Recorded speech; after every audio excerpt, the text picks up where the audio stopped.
பண்ணுங்க. அதனால இதை நான் ஸ்பான்சர் பண்ணி பண்ணுறேன். இது காரணம் அதான் என் பிள்ளைக்கு 60வது பிறந்த நாள் தெய்வாதீனம் அவள் ஆசீர்வாதம் கிடைக்கிறது போச்சு. இதோட என்னோட நன்றி சொல்ல பிடிச்சிக்கிறேன். அடுத்தது இவளை இன்ட்ரோடியூஸ் பண்ணுறது ஒரு மரபு இருக்கு. இவ மாதிரி இருக்கிறவள என் மாதிரி இருக்கிறவங்களால எப்படி இன்ட்ரோடியூஸ் பண்ண முடியும் அப்படின்னு ரொம்ப யோசனையா இருக்கு. ஒரு such a multi-dimensional personality, வெறியும் டாப் நம்ம இதிகாசங்கள், புராணங்கள், வேதங்கள், சம்ஸ்கிருத இலக்கியங்கள், இல்லை தமிழ் அதுக்கு பேர் பிள்ளை தமிழ், சங்கத்தமிழ், எந்த தமிழ் ஆனாலும் அது அறிவியல் எல்லாத்திலையுமா ஒரு புலமை வரும். இது மனுஷன் எத்தனை நாள் வராது. அது எப்படி வரும்னு பார்த்தாக்க எந்த ஒரு ஆத்மா இந்திய பண்பாட்டிலும் தமிழ் பண்பாட்டிலும் முழுசா ஊறி இருக்கோ அந்த ஆத்மாவிலிருந்து பொங்கி வர்றதுதான் இந்த ஆற்றல்கள். இந்த ஆற்றல்கள்லாம் அந்த பண்பாட்டில் அடங்கினது. தனித்தனியா ஒன்னொன்னா போய் நான் டைப்ரைட்டிங் கற்றுக்கிறேன், ஷார்ட் ஹேண்ட் கற்றுக்கிறேங்கிற மாதிரி இல்லை.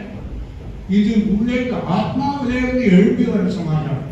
ஆகையினால அவளை நான் தெய்வத்துக்கு சமாதானமாக நினைக்கிறேன். அதுக்கு ஒரு சின்ன உதாரணம் ஒன்று கொடுப்பேன். நம்ம நோட்டீஸில் அவள் எம்எஸ் எஃப்ஆர்சிஎஸ்னு போட்டிருந்தேன்.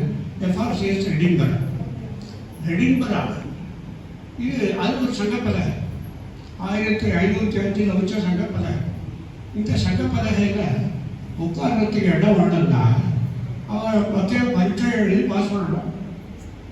இல்லை இத்தனை நாளாக இந்த சேவை பண்ணியிருக்கேன் அப்படின்னு சொல்லி அப்ளிகேஷன் பார்த்தா அதை இடம் பார்த்து சரி ஒத்துக்கிறான்.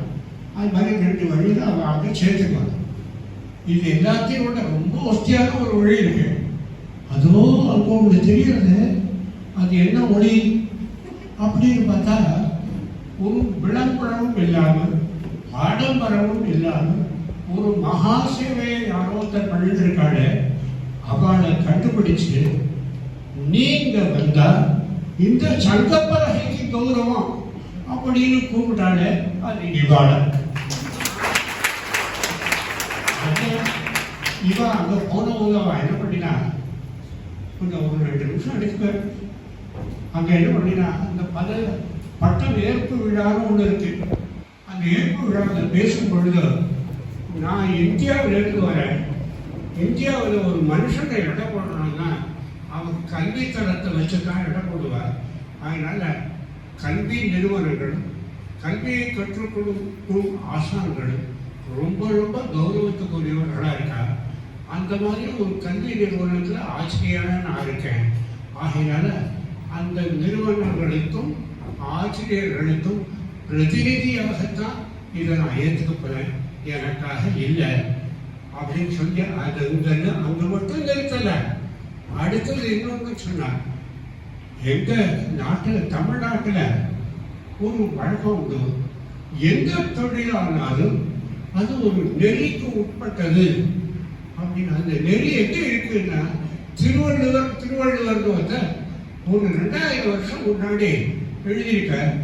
அதுல ஒரு குரலை எடுத்து தமிழ்ல ஓதி மொழிபெயர்த்து விளக்கம் கொடுத்து தமிழ்நாட்டுக்கும் தமிழுக்கும் இந்தியாவுக்கும் மொத்தமாக பெருமை சேர்த்த பெருமை இவரை பார்த்தார். அப்பேற்பட்டவளை நாம் எங்க கூப்பிட்டுருக்கோம். இவளுக்கு பேசுறதுக்கு என்ன தலைப்பு கொடுக்கிறது? முதல்ல இருந்தே ஒரு பெரிய பிரச்சனை. ரொம்ப கஷ்டப்பட்டு நானா ஏதோ என் போக்கில் நானா என்ன மொத்தம் பிச்சைக்காரான வாங்கி எடுத்த மாதிரி ஏதோ படிச்சுட்டு இருப்பேன். அதுல இருந்து தர்மத்தின் வேர்களும் விழுதுகளும் அப்படின்னு ஒரு டைட்டில் கொடுத்தேன். அதுக்கு காரணம் என்னன்னாக்க இந்த தர்மங்கிற பேர் வரத்துக்கு முன்னாடியே நம்ம வாழ்க்கையில் எப்படி இருக்கணுங்கிறது ரொம்ப பழக்காலத்துல இருக்கு. அவங்க இது என்னோட தொழில் தர்மம், இது பொது தர்மம், இந்த சமூகத்தில் எப்படி தான் இருக்கணும். அது வாழையடி வாழையாக நீ செவ்வாழை எடுத்து வச்சேன்னா அதுலேருந்து வர கன்று செவ்வாழை கன்று தான் வரும். அதே மாதிரி ரஸ்தாளி வச்சா ரஸ்தாளி கன்று தான் வரும். வாழையடி வாழையாக ரெப்படேட்டிவாக வந்துட்டு இருக்கும். பிற்காலத்தில் around 2000 BC, when Vedas were accumulated into Rigveda, Yajurveda and Samaveda, அப்பதான் இந்த தர்மத்தை அண்டத்தில் உள்ளது பிண்டத்தில் இருக்க வேண்டும், நம்ம பிண்டத்தில் இருக்கிற போது அதை எப்படி இங்கே நாம் ரிஃப்ளெக்ட் பண்ணுறோம் அப்படிங்கிற தத்துவம் வந்தது. அந்த தத்துவத்தில் பிண்டம் எப்படி உண்டானது, அண்டம் எப்படி உண்டானது, இந்த பிண்டத்தில் அதனோட அம்சம் எங்கே இருக்கு, என்னோட மூச்சில் இருக்கு, என்னோட பேச்சில் இருக்கு, இந்த மாதிரி கோரிலேட் பண்ணி நமக்கு ஒரு வழிவகுத்து கொடுத்தது நம்ம வேதகால ரிஷிகள். ஆகினால ஒரு வித்திலிருந்து தோன்றிய ஆலமரம் வெகுநாள் வளர்ந்து பல கிளைகளை பரப்பி அந்த கிளைகளிலிருந்து விருதுகள் கீழ்நோக்கி வந்து அது பூமியை தொட்டவுடன் வேறாக மாறி தாய் மரத்தையே சப்போர்ட் பண்ணும். அப்போ தாய் மரத்துக்கு புது வலு, புது ஆயுள், புது பீச் எல்லாம் கிடைக்கும். ஸோ அப்படி பார்த்தா இந்த வேதகால தர்மம் மட்டுமல்ல, தமிழ் மரபில் உண்டான தர்மமும் ஒன்றோடு தோற்றத்தால் வேறுபட்டிருந்தாலும், உருவத்தால் வேறுபட்டிருந்தாலும், நோக்கத்தால் ஒன்றுபட்ட உண்டு. ஆகையினால இது ஒன்றுக்கொன்று சப்போர்ட்டட். இன்னைக்கு தர்மத்தை அழிப்பேன், சனாதனத்தை அழிப்பேன், அது கண்டபடி வக்கரமாக போயிட்டு இருக்கு.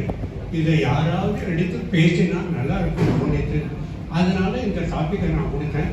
நேற்று அதுக்கு மேலே விஷயம் ஞானமெல்லாம் கிடையாது. அவள் என்ன சொல்ல போகிறாளோ அதை கேட்டு இதில் எத்தனையெல்லாம் தப்பு இருக்கோ அந்த தப்புகளெல்லாம் அவள் திருத்துவாள். நாம் கேட்டு பயனடையணும். ஆகினால அவளை காலம் தாழ்த்தாத நேரம் மேடைக்கு வந்து அவர்களுடைய ஒரே ஆற்றுமாறு பணிவன்புடன் சிரம் தாழ்த்தி வேண்டுகிறேன்.